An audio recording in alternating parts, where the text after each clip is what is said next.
What can you do for me? How can you provide for me?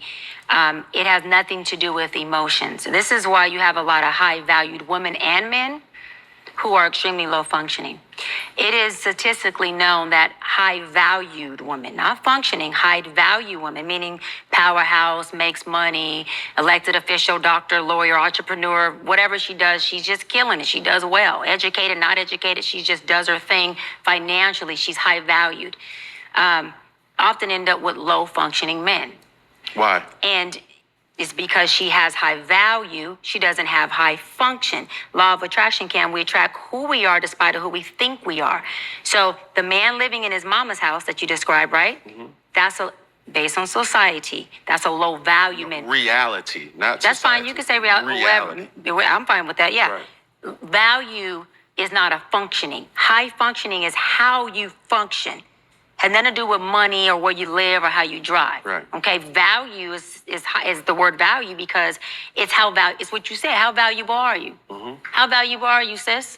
What you bringing to the table? Okay, now. Those are two different things. I just want to stop you right there before I lose my.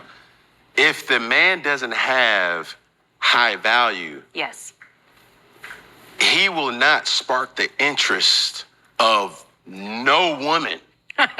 Let's just put it like that. So it runs. Then answer this question. In conjunction. Why are most low value? And low value man just means, I'll go street terms, broke. Yes. Okay?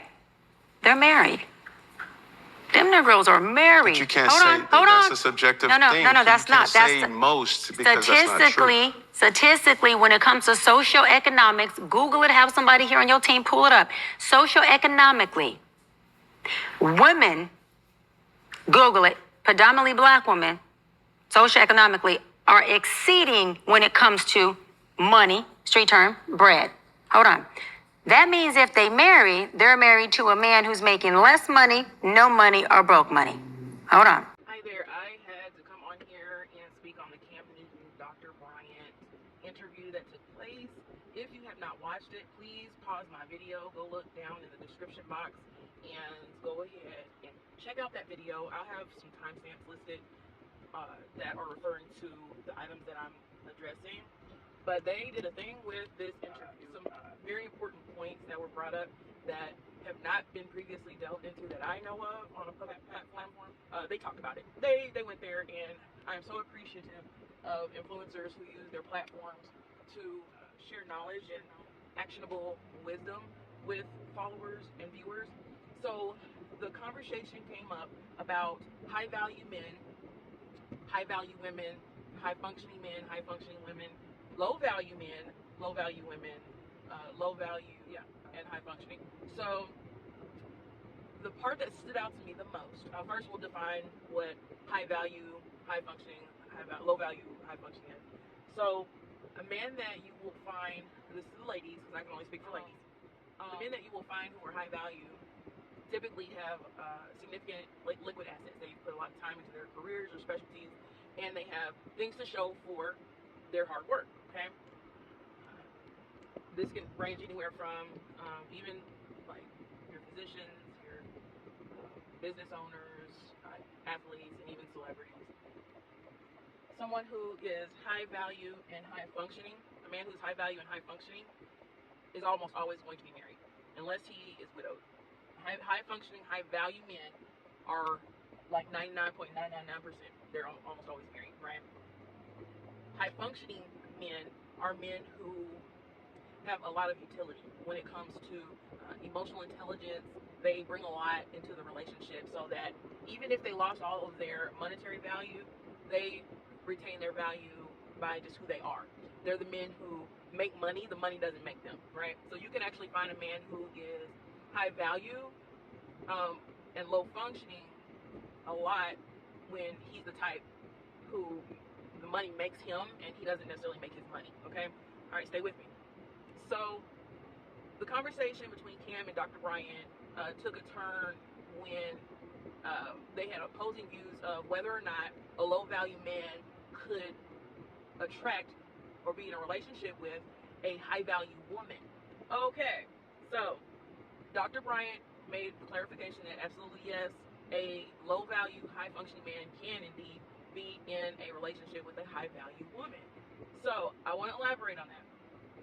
In the era of Kevin Samuels and these men going their own way, a lot of men who are actually low value and low functioning classify themselves as being high value, period, right? Not all of them who classify themselves as being high value are low functioning, but the number one indicator that they're low functioning is the fact that they're falling behind someone they don't know and not thinking for themselves, okay? A high functioning man is able to think for himself, like, period, okay? They're the alphas. They're the true alphas, okay? And believe it or not, they're typically married, loving a woman, having families. They are mobile, and they have the ability, which is beautiful, to become high functioning, high value. So these are the men who marry, stay married, build legacy with their wives. Perfect example of a high functioning, high value man, Tony Gaskins. Tony Gaskins would be the singular definition of a high functioning, high value man. He didn't start off that way, but because of a series of the right decisions, he was able to move from being low value, high functioning to high functioning, high value, right? So I believe it's by design that in order for a man to reach his full potential, which is being high value and high functioning, he has to be able to properly love a woman, because the woman brings out the characteristics in that man, her king, so that he is able to not only be high functioning but high value as well. High value men aren't the ones, high value, high functioning men are not the ones who reach a level of status and have a chip on their shoulder, okay? They're not the begrudging types who haven't done their internal work, who are bitter and only feel like women want them for their money. Those are high value, low functioning men, okay? You don't want those. When I think of the cream of the crop, the creme de la creme of men, it's not necessarily the man that's high functioning, high value per se, because most of us honestly couldn't get that man, even on our best days, because there are too many women who are high functioning, high value based on what men deem as desirable, okay? Stay with me. That's like, looks like a supermodel, has like the income to match. Like, okay, let's keep it real. Like, hardly any of us day to day look or move like that, right? Or have bank accounts like that. However, a lot of us are high value, low functioning, or low value and high functioning, okay? So the reason why, from a woman's perspective, I feel like the creme de la creme of men would be the low value, high mobility, high functioning man who has done his internal work, is because he has the internal fortitude and the ability, hands-on ability, to build anything. He can build a healthy relationship. He can build a family. He can probably even build a house, baby. So don't discount those high functioning, low value men at all age groups. Okay, now there are exceptions when you get past a certain age, and it's like you still, hovering at like low functioning to where you're not getting up and working. You're hovering at low value because you're not getting up and working. You got habits, and you're unable to bring anything to fruition. That's going to be your low value, low functioning man. You never ever pair up with a low value, low functioning man. He will ruin your life, as he's probably already ruined other women's lives and his own. Okay, so you have to be really cognizant of where this man is and whether or not he is actually high functioning, because a man who is high functioning, low value can fall into two categories. Either he's going through a transitional phase where he's setting plans into motion and he hasn't quite yet fully reaped the benefits of his work. You can support a man like that all day, and he's not the type that's gonna leave you when he gets, where he wants to be. He's not gonna try to use you. He's not gonna try to like sleep with you and extract from you, because he's high functioning. He has high confidence, but he's also secure within himself, so he doesn't need to like run women. Okay, he may have had some things happen in his life, or maybe the possibility that he maybe been divorced once, and then in that divorce he became more high functioning because he saw the error of his ways. He didn't maybe choose right, and he's able to move into being more high functioning. So people can be at different levels of functioning and value based on where they are in their lives and the decisions that they've made. So so I also I like this one quote from the Yin Yang Twins. It's like in the craziest song. I think it's like Whistle Away or something like that, or something like that. And the quote is, "Bad is when you're capable of beating the baddest." I feel like You don't marry for potential, especially women. Men don't pick us off potential. We can be their dream woman almost at 80%, and they still will try to hold out for what's left. And even if they never get it, they will totally break a heart just because you don't look a certain way, or you know, whatever little superficial thing there is, right? So men don't pick us off of potential. We don't need to be picking men off potential either. However, we can realistically evaluate what type of man that is and determine within ourselves whether or not we're willing to make that emotional connection commitment to that man. But just to be very clear, those high functioning men are almost always married, even if they're lower value, because their value can change. And they always offer some type of benefit or something for what they require, okay? Another one you want to stay away from is that high value, low functioning man, because he's always going to assume that women want him for his money.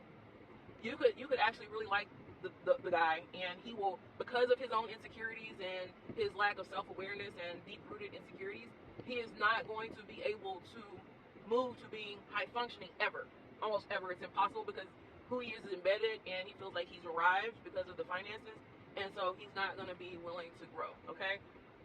If you decide to go for the creme de la creme, which is your low value, high functioning men, ones with dreams, aspirations that they're actually got plans to, that they're putting to task and like making things happen at their own pace, you need to be aware that they also have insecurities. They're a little bit more manageable because it's easier to be patient with the lower value, high functioning guys, because they know how to make things work, okay?